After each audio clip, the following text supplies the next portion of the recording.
Okay, so I walked in the office today and I was like, wow, that's a really big box. Perhaps could it be a graphics card or even a small form factor case? No. This is a router. And it is one of the largest router boxes that I've ever seen, which presumably would indicate that it is one of the largest routers inside that I've ever seen. Now, I could have looked all this information up on the internet, except that at the time of filming this product is so unreleased that the model number, so this is the DIR890L, returns not a single hit, even on the Googles. So we are gonna go into this blind classic unboxing style and check out the wireless AC 3200 tri-band gigabit router, which I think I actually prefer the DIR890L name for it because that is a bit of a mouthful, but that's important. We'll get to that later.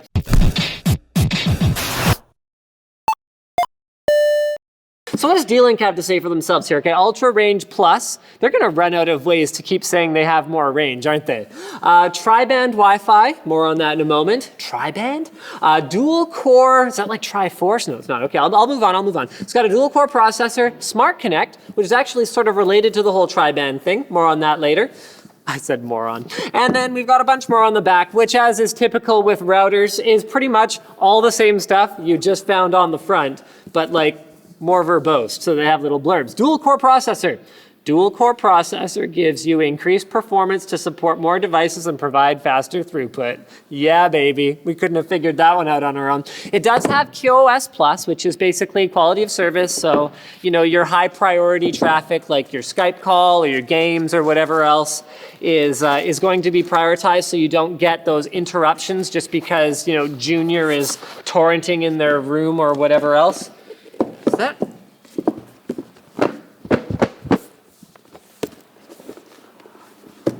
This is the first box that has ever baffled me. What the?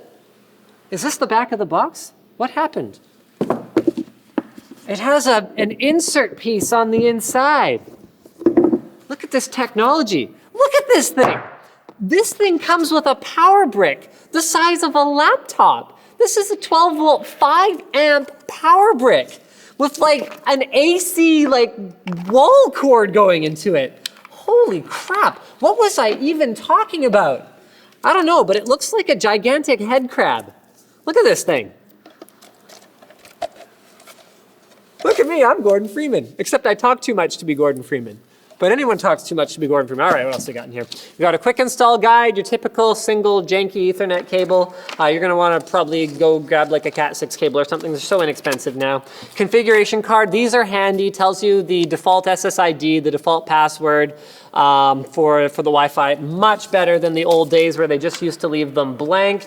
And speaking of blank, now I'm blank about what I was supposed to be talking about. Okay, well, let's just do a physical overview of the router. This thing is absolutely gigantic. The Wi-Fi information is also on a sticker on the top. They really don't want you to screw that up. And they never do learn, do they? It is the glossiest black thing that I think I have ever seen in my life. Even the tips of the high performance 6 antennas that go around the outside of it are glossy plastic. Now, this is an opportunity for us to talk about beamforming plus a little bit here. Do they call it plus? I don't know. It's plus or it's not plus or whatever it is. Anyway, it supports beamforming, which basically means that depending on where your devices are physically around the router or wireless access point specifically, I guess, it will focus its signal so that you get better signals to those particular areas. Because something that a lot of people don't understand is that just because you have like a higher decibel antenna or more power to it, if you just go, yeah, well, let's just like put more power through it, it doesn't necessarily help you get better reception. Because as you increase the power, you can also increase the interference. So the signal to noise ratio will actually potentially go down. So just throwing like more powerful antennas at it is not necessarily good. And a lot of aftermarket antennas that claim to improve signal strength are just improving it in a particular direction. Like a directional antenna is gonna give you much better signal strength over there, but it's basically borrowing that pickup pattern from over here and focusing it in one place. So the only real way to address that is through multiple antennas and then focusing the power where it's needed versus just like, no, we just need like a gigantic donut-shaped, thing around this. We'll just make it like bigger and bigger until your neighbors can be. It doesn't really work that way. All right, so now that I've finally stalled for long enough to take all the little, doodads off of it, we've got ventilation holes on the bottom as well as 2 wall mounting clips. We've got those 6 antennas, 4 rubber feet. On the front, we've got all the activity indicator LEDs, so power, internet, 2.4 gigahertz, 5 gigahertz USB, and super speed USB. This thing does have 2 USB ports, one of which is USB 3 for attached storage.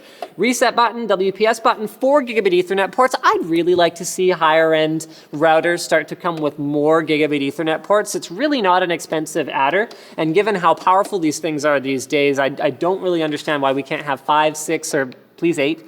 8 would be best. I guess it would be 7+1 in the same way that this is a 5-port switch, so a 4+1. So there's your internet port, your power button, and your DC in. So let's talk about the killer feature. Tri-band AC 3200 wireless. That sounds amazing, right? 3.2 gigabit per second wireless. I'm just gonna throw out the wire that came with it. We should connect everything wirelessly. I'll connect to my children wirelessly. I guess you do that when they're born. Anyway, sorry, it's a cord, not a wire. Anyway, so back to 3.2 gigabit wireless. The way that works is you can't actually have a 3.2 gigabit connection to one device and then like a 3.2 gigabit connection to another device, because Wi-Fi is always shared, and that 3.2 gigabit is actually the aggregated total link speed that it can support across all of its bands in a perfect environment and not factoring in for the overhead associated with Wi-Fi. So one of your bands is 2.4 gigahertz. So that's going to be for your legacy devices, like, your sister's old iPhone 4 that's not capable of connecting to 5 gigahertz networks. Then you've got what you would normally have in a dual band router. You've got a 5 gigahertz band. So that allows you to get away from the interference associated with 2.4 gigahertz. It allows you to have many more available channels. So you are able to actually spread out and have up to, 80 megahertz wide, like 3 spatial stream communication for up to 1.3 gigabit communication with a device, and is just basically generally better in every way other than that most 5 gigahertz devices have slightly less maximum range than 2.4 gigahertz devices. Now, where the third one comes in, that is an additional full 1.3 gigabit 5 gigahertz band available to you, is if you have many devices. So you can't use both of those with their 3 spatial streams each to connect to one thing. But if you used one of them to connect to one very high performance device and another connect to another very high performance device, then because of the way Wi-Fi works, where you can only have one device talking at a time and they each have to wait their turn, they could communicate between each other much faster. Or a much more likely scenario is because Wi-Fi is limited to the performance of the slowest link in the chain, you can actually have your router, and in this case, it is supported, dynamically and intelligently split your high performance 5 gigahertz devices from your lower performance N5 gigahertz devices so that everything is running at its optimal speed at the same time. So it's a total aggregated throughput, and tri-band is going to be huge. Not necessarily for people who want much faster wireless speeds, because it won't be faster to a single device. But for people who want to have a lot of different devices in the house, maybe you got, a couple MacBook Pros, each of which have 3 spatial stream AC wireless. You want to have them all connected at maximum speed, streaming, HD high bitrate content or even 4K content. This is going to be an excellent way to do it that doesn't involve buying multiple routers and positioning them in different places around your home, as long as you don't have such a large area that you need to do it. So we haven't actually tried this out. Maybe there will be a follow-up sort of NCIX Tech Tips episode on kind of seeing how well it works. But in the meantime, thanks for checking out Unpacked, and head crab on, folks. It's too bad that they don't turn this way. Then I could go more like, it could look more like them. It's a head crab that's like just gotten onto me and it hasn't latched on yet. It's like, it's about to latch on. That's what happened just there. Oh yeah, don't forget to subscribe, and also you can click this bad boy if you want to find out like how much it costs and stuff.